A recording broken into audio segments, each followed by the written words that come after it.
2 bulan yang lalu kenapa? Dia kan mau minta pindah majikan. Terus sama majikannya itu suruh ganti uang kedatangan gitu loh, Miss, kayak bayar agensi itu loh.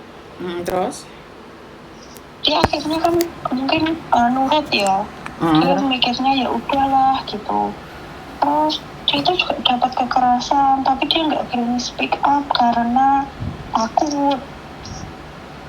Terus Nah, dia baru cerita itu baru sebulanan yang lalu. Terus ternyata dia udah telepon 1955.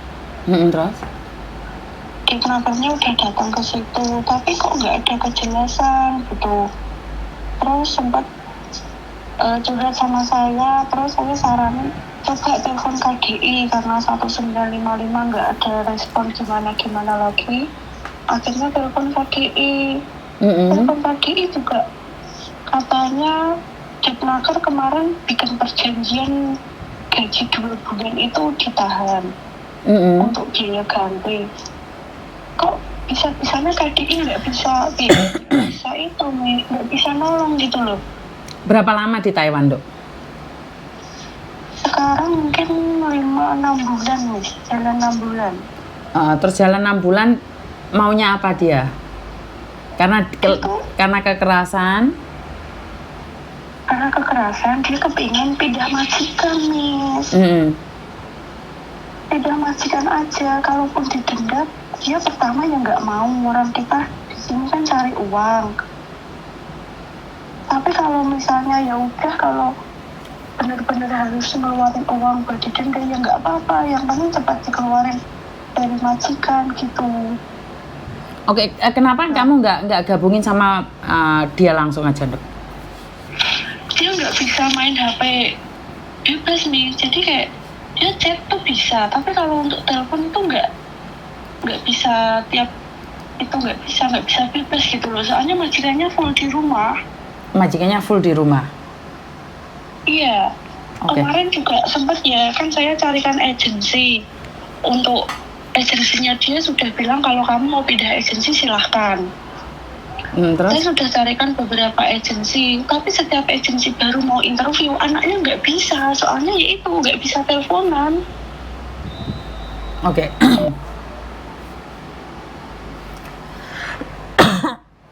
Biasanya peraturannya di Taiwan seperti apa sih? Emangnya ada gaji yang ditahan gitu? Suaramu gak ono, Dok. Saya sebentar. Suaramu kok hilang aja. Halo, Miss. Sudah kedengaran? Oke, sudah saya. Gimana? Saya kan 3 bulan yang lalu kan juga pindah majikan. Terus? Saya juga nggak ada denda apapun, Miss. Terus kemarin teman saya pindah majikan plus pindah agensi pun juga nggak ngeluarin biaya sama sekali, loh. Oke. Karena dia alasannya dipukul gitu ya, makanya dia pingin pindah majikan, bener nggak? Iya, dia dipukul, terus kan ada luka memarnya itu. Dia sempat bilang ke 1955, terus majikannya bilang katanya nggak sengaja. Oh, mukulnya nggak sengaja? Padahal enggak, Miss, mukulnya tuh sengaja, tapi dia pas Depnaker datang ke rumah itu dia bilang nggak sengaja gitu loh, kayak memanipulasi keadaan gitu loh, kayak gimana ya, dia bilang ke Depnaker katanya waktu dia mukul itu nggak sengaja, ada saksi istrinya, padahal saat kejadian itu di tempat parkiran apartemen istrinya sudah jalan ke depan dan posisinya mbaknya itu sama majikannya itu doang. Itu gara-garanya dia masang kursi roda loh, tataan kaki atau apa, itu salah atau kurang pas gitu loh, Miss. Kamu siang tadi telepon aku nggak, Dok? Enggak kan? Kamu siang tadi telepon aku nggak? Tidak. Oke. Berarti beda orang gitu. Jadi waktu dipukulin nggak bisa bela diri atau gimana, menghindar gitu nggak bisa, Dok? Saya juga nggak tahu kalau itu, saya juga nggak nanya, cuman ada luka memarnya. Nggak ada perlindungan gitu ya? Nggak tahu ya, Miss. Terus ini tuh dia tuh kepengin keluarin dari tempat majikan itu aja udah cariin job lagi gitu loh. Tapi kenapa KDI sama Depnaker tuh nggak bisa gitu, katanya harus nunggu sebulan lagi, padahal dia udah gaji 2 bulan tuh udah ditahan sama majikan loh, Miss. Gaji 2 bulan ditahan, oke. Nah, karena kan kamu bukan yang bersangkutan, Dok. Gimana kalau yang bersangkutan suruh telepon, nanti saya bisa laporkan ke BP2MI agar bisa nembusi KDI. Karena kalau masalah... suaminya aja gimana, Miss? Coba. Kalau suaminya kan maksudnya... Oke, coba dikonfren sama suaminya, terus nanti langsung tak konfrenkan sama pegawainya. Coba suaminya ditelepon, Dok. Iya, ini saya hubungi ya. Jadi sampai dipukulin kok nggak ada gerakannya ya? Iya, dia tuh polos nih. Saya kan sempat berjuang ya bareng di PT. Itu memang saya tahu orangnya, dia tuh baik, polos gitu.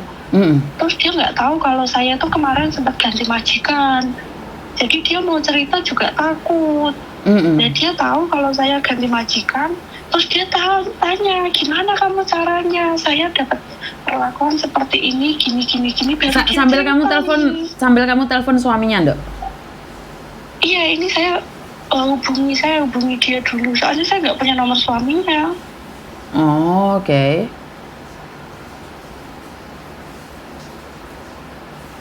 Kasian banget nih saya itu. Soalnya masih potongan. Terus kalau untuk dipulangin ke Indo malah dia nggak apa-apa. Maksudnya kalau dipulang ke Indo nggak apa-apa, anaknya minta pulang ke Indo? Iya, sebelumnya dia minta pulang ke Indo, tapi sama Depnaker katanya sayang perjuangan kamu ke sini gini gitu kan, Miss. Lebih baik kamu bertahan di Taiwan gitu. Dan dia bertahan di sini kemarin kan sempet tuh nggak mau lanjutin kasus. Soalnya takut, dia tuh setiap hari diancam sama majikan. Tapi ada buktinya nggak, Dok? Ada buktinya nggak? Waktu dia dipukul ataupun diapa itu ada buktinya nggak? Ya kalau itu nggak tahu, cuma memarnya ada. Pas luka memarnya tuh ada buktinya. Terus waktu majikan ngancem, kamu gaji 2 bulan tak tahan gini. Itu juga ada rekamannya nih, saya juga dikirimin. Oke, itu juga sudah cukup sebagai bukti. Taiwannya daerah mana kalau boleh tahu? Daerah bawah dia, Miss. Daerah bawah ini Dindo. Masuk nih neraka. Saya juga maaf, saya juga nggak tanya daerah mana. Saya juga jarang kontak sama dia gitu. Tapi memang agensinya ini, Miss, itu kemarin temanku tuh juga sama, agensinya juga ini gitu. Agensinya tuh no respon, Miss. Agennya beda sama kamu ya? Iki Mbak Rara di absen. Hauliong, Taitung, Kaohsiung, daerah mana? Daerah bawah?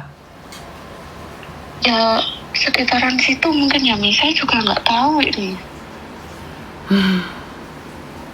Jeleknya tuh agensinya itu, misalnya temanku kemarin juga dapat job di daerah Nantau, juga daerah bawah. Itu agensinya sama. Dia dipekerjakan di luar job, Miss. Oke, wis entuk nomor bojone urung, Dok? Belum dibales, Miss. Waduh. Oke, lah kenapa kamu nggak telepon Koko Faisal, Dok? Kan masalah Taiwan mungkin Koko Faisal lebih apal. Sudah, Miss, katanya harus kalau untuk perjanjian kerja itu harus majikan sama agensi sama Depnaker. Nah masalahnya ini udah sampai lapor ke KDI kok nggak ada kejelasan gitu loh, Miss. Oke, tapi anaknya karena sudah disiksa itu minta pulang seperti itu. Intinya minta pulang atau masih mau bekerja lagi? Pertama dia minta pulang, tapi kalau disaranin sayang kan prosesnya juga setahun ya, Miss. Lebih baik di sini dulu. Dia mau, Miss. Misalnya ganti majikan itu mau. Tapi kenapa kok KDI bilang nggak bisa keluar hari ini juga atau 1 minggu ini atau segera lah pokoknya. Katanya harus nunggu 1 bulan. Nah anaknya itu di sana disiksa, Miss, sering diancam. Terus majikan bilang gaji kamu 3 bulan itu nggak cukup buat bayar kamu. Sedangkan dia katanya setiap hari kalau kerjaan salah atau merusakin sesuatu itu juga dihitung denda gitu loh, Miss.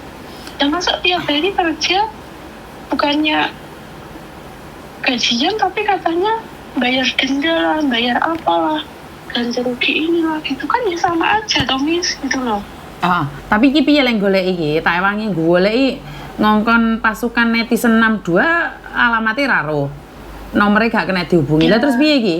Tawur ngejak tawur apa ngejak piye iki wae yo. Tarung ya arek wis ngenteni kabeh iki soalé nang. Goleki bojone, goleki areke ndek daerah bawah-bawah ndi? Nah ini tak ya temanku lagi ya Miss. Soalnya lek enggak akurat begini kan terjadinya fitnah. Kalau dia sendiri yang berbicara kan langsung kita satset goleki agene PT-ne di Indonesia ya kita cari semuanya gitu loh. Tapi yang komplain temen kita nggak bisa nyari Mbak. Ya makanya itu saya juga dia tuh tadi minta tolong ke aku, tolong cariin, maksudnya buat nolong saya udah nggak tahu harus gimana. Dia tuh udah sampai putus asa Miss, kalau nggak kabur mau bunuh diri. Loh. Saya bilang Jangan, suruh dia cari aku Nduk. Ojo lek ngono-ngono kuwi. Aduh, gara-gara penggawean ojo. Iwak manuk jek enak kok iso ate ngentekne urip ki lho, ojo. Makanya itu Miss, dia tuh sampai kemarin tuh nyari agensi udah ditawari job, tapi mau interview tuh nggak bisa Miss. Ojo nggih dolanan kayak ngono to. Suaminya sudah ke PT belum? Nggak tahu, saya juga nggak nanya, soalnya setahu saya ya Miss, saya kemarin kan sempat pindah majikan, itu orang PT juga sempat nyalahin saya Miss, katanya kenapa kamu nggak bilang dulu, nggak konsultasi dulu sama orang PT lah, namanya kita kerja di sini nggak tahu kan kejadiannya kayak apa gitu loh. Jadi kalau mau bilang sama orang PT itu juga susah Miss. Lah terus saiki Miss Yuni takok lah kowe ora ngerti terus piye iki akurate iki piye informasi ini dibawa kemana iki? Bener? Soalnya tadi saya sudah bilang kan, maaf ya Miss, itunya Miss Yuni kan tadi bilang besok mau kalau Miss Yuni lagi live telepon. Nah saya ini tadi sudah bilang ke CC-nya, tolong kamu jelasin kasusnya kamu itu, ceritain dari awal pertama kamu gimana sampai sekarang. Besok katanya Miss Yuni itu mau live, kalau ada waktu saya boleh telepon Miss Yuni. Terus dia bilang oke, agak maleman ya soalnya saya masih ngurus pasien, dia bilang gitu. Oke, ya udah like gitu. Kita tunggu aja informasinya. Nomormu tak simpen. Kalau suaminya atau dia telepon nanti kasih ke saya ya nomornya ya. Kalau enggak kan saya nggak tahu yang mana satu. Tak simpen nomormu ya. Oh ya, oke Miss. Jangan sampai izinkan dia berpikiran untuk mengakhiri hidup loh Nduk ya. Iya Miss, juga nyemangatin terus, jangan sampai kabur atau bunuh diri Miss.